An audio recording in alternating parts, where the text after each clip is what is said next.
Today's Democrats should move on from identity politics. It's not working. It's not working for them or for us. Democrats are hemorrhaging the very voters they think they're pandering to. The Financial Times writes, Democrats are going backwards faster with voters of color than any other demographic, and suggests the reason is that a less racially divided America is an America where people vote more based on their beliefs than their identity. Exactly. Far-left liberals are living in an old paradigm. Americans don't fit into neat little boxes anymore. Bill Maher is sounding the alarm, accusing the DNC of drifting dangerously out of touch with everyday Americans, warning on Real Time that despite recent Democratic wins, party leaders are pushing policies that ignore core American values. And as always, hit subscribe because this story is just getting started. Your point, I want to get to something very important. How many know what SAM stands for? It's a new phrase. It stands for Speaking with American Men, SAM.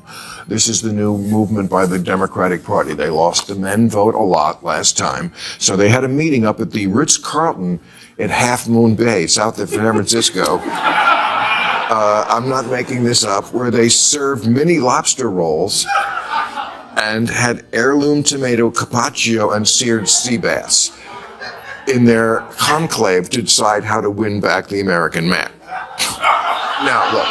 It's because we used to have conferences at Harvard to figure out what the working class needs, and so now we're moving west. You got to own who you are. I get it. These are the mini lobster roll people. Recent elections exposed a stark warning for Democrats. Men are drifting away, fast. The party suffered a noticeable drop in male support, and the reasons are staring them in the face. Many men feel increasingly painted as helpless, expendable, or unable to stand on their own. That perception has fanned resentment, frustration, and a creeping sense of being sidelined. And they didn't just grumble, they voted. In response, Democratic leaders have launched talks and outreach campaigns aimed at reconnecting with men. The real question, do they actually get it? Let's pay attention and see if they do. Because elections aren't only about policy, they're about respect, identity, and being seen. When that respect is missing, voters make sure their voices are heard. They had this symposium, and we got a hold of what was, this is Speaking with American Men. This is a real thing that they're doing, and they have these seminars. Would you like to hear what was said? Okay. These are ways that they want to, seminars that they had to try to win back the typical American male, like how to keep your liberal base while putting guns on your Christmas card. That was one that they wanted to. Best protein powder for a clean bulk and other dude conversation starters.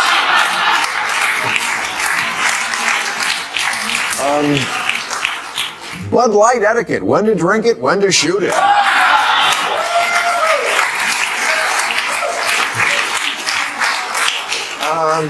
Fishing, the bizarre hobby working class men enjoy instead of pickleball. Now, these talking points might sound clever, but if Democrats think this is the secret to winning men back, they're dead wrong. Most men aren't sitting around debating gun designs or which protein powder turns them into Hercules.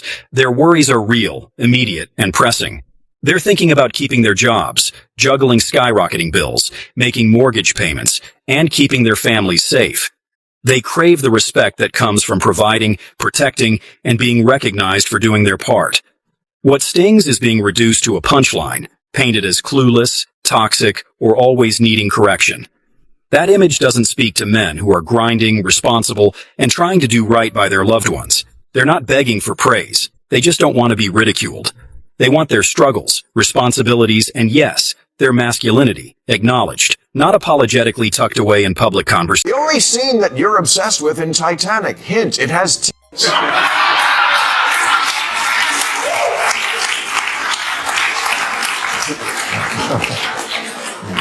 Bruce Lee versus Bigfoot, mythical fight scenarios to man up your Joe Rogan appearance.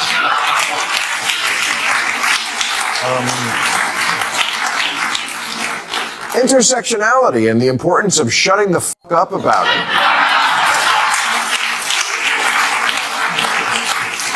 And undouching your face, man beards from Ted Cruz to J.D. Vance. See that smirk on Maher's face, one of those looks that says everything words can't. It's not just amusement, it's disbelief at how out of touch the DNC seems with what men actually face every day.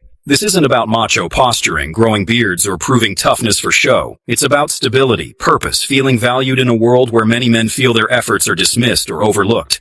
Maher gets it. Men aren't chasing cliches. They're chasing security, pride, and the chance to build meaningful lives. Right now, too many feel invisible. If the DNC wants to earn that trust back, it can't lean on assumptions or empty gestures.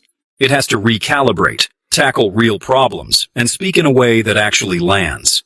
Otherwise, that smirk could turn into a very real warning they'll regret it. And outdated racial pandering is one reason Democrats lose elections. When Chuck Schumer and Nancy Pelosi put on kente cloth, I don't think it earned them one vote for their powerful emotional ties to Ghana. Here in California, we're now segregating kidnapping. Really, California doesn't just have Amber Alerts for missing children. We have Ebony Alerts for black children and Feather Alerts for Native American kids. What is that? We look for them by listening on the ground. Democrats didn't just lose ground with male voters. They saw cracks forming in crucial racial groups too, especially black and Latino communities. The shifts weren't huge enough to redraw the electoral map, but they were big enough to send a clear signal.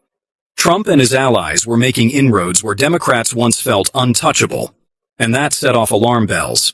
Critics say this reflects frustration with messaging that feels rehearsed, distant, or out of touch with real life. Voters aren't just swayed by identity politics. They're reacting to economic strain, safety worries, and chances to get ahead. When messaging feels stale or symbolic instead of practical, it loses punch. Politics, at its core, is about trust and results.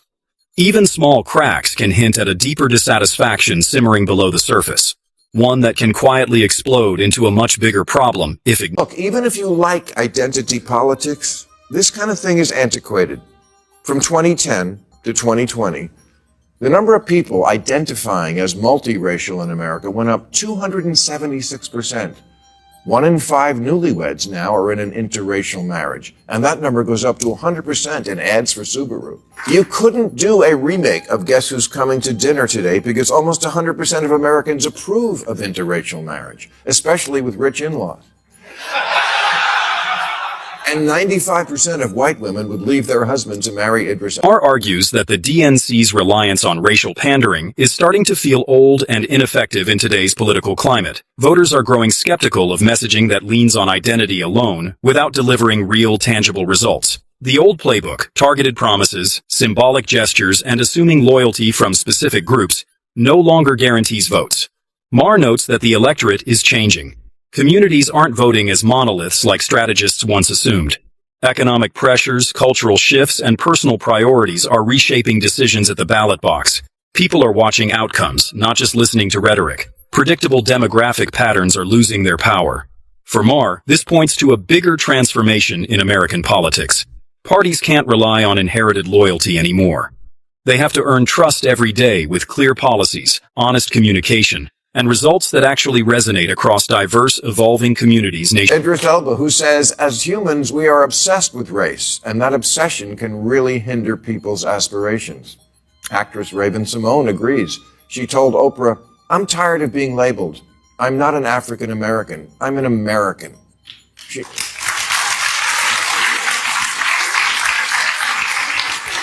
She says, I don't know what country in Africa I'm from. My roots are in Louisiana. And you don't have to agree with that. But it's a point of view a lot of people have. It should be respected. Morgan Freeman says the way to finish off racism is stop talking about it. I'm going to stop calling you a white man, and I'm going to ask you to stop calling me a black man. There's even a movement now to ban racial questions on the census, and many of its leaders are people of color, like Professor Sheena Mason, who says to undo racism, we have to undo our belief in race. Years, identity politics was a powerhouse for the left, rallying voters and building dependable coalitions. It offered clear narratives, strong emotional pull, and a sense of belonging. But that approach is losing steam. More and more voters are asking, does identity-focused messaging actually improve their lives? People want more than symbolic nods. They want real results, stronger economic prospects, safer streets, and a future that feels secure. Voters are zeroing in on outcomes, not just rhetoric. They're asking whether promises deliver tangible change or just serve campaign optics. This growing skepticism signals a bigger shift. Loyalty isn't automatic anymore. Politicians have to prove their worth through action, not assumptions. As this awareness spreads, old campaign formulas are losing their punch, and voter trust is harder to earn than... Liberal group MoveOn.org, formed in 1998 to urge Republicans to move on from the Clinton impeachment. Today's Democrats should move on from identity politics. It's not working.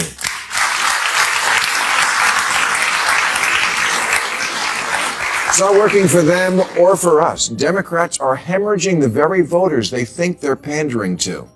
The Financial Times writes, Democrats are going backwards faster with voters of color than any other demographic, and suggests the reason is that a less racially divided America is an America where people vote more based on their beliefs than their identity.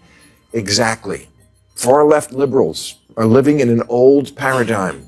Americans don't fit into neat little boxes. Identity politics might be backfiring for the DNC, costing more votes than it delivers, as Americans push against being boxed into a single label. Increasingly, voters want to be recognized as individuals shaped by their values, experiences, and beliefs, not reduced to categories of race or background. There's a rising refusal to be told how to vote just because others who look like them traditionally have. For many, that assumption feels limiting, even insulting to their independence and judgment. People want to judge policies on their own merits, not through the lens of identity alone. They want persuasion, not presumption. This shift signals a deeper craving for authenticity in politics, a demand to be respected first as thinkers, decision-makers, and citizens. As that mindset spreads, strategies built solely on identity will struggle to wield the influence they once did nationwide. America now, you're allowed to be many things all at once, and that's a good thing, even when it's really stupid.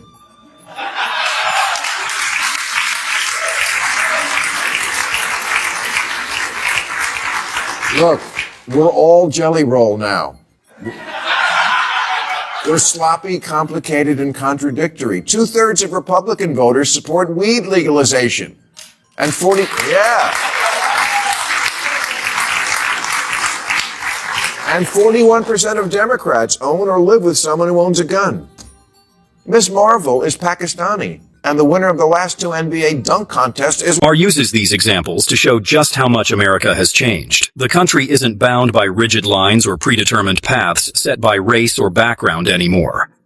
Opportunity has become more fluid, opening doors for people from all walks of life to chase roles, careers, and identities that once felt out of reach. What used to belong to a select group is now up for anyone willing to work for it.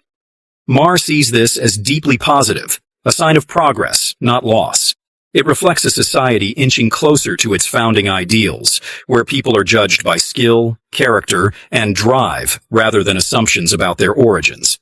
He argues this expanding horizon is exactly what America should be, a place where limits are challenged, barriers fall, and individuals define their own futures instead of inheriting expectations or constraints from the past. Still building your politics around slicing and dicing people into these fixed categories? Democrats need to get the memo that you can't win elections anymore by automatically assuming you're going to get every voter who's not these guys.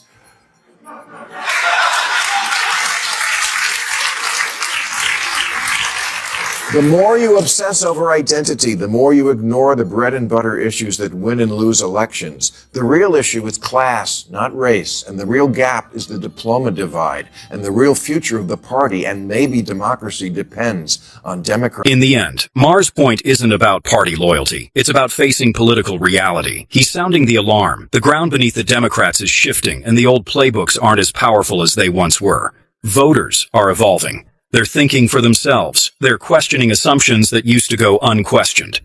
People want to be seen, heard, and respected as individuals, not treated like predictable voting blocks.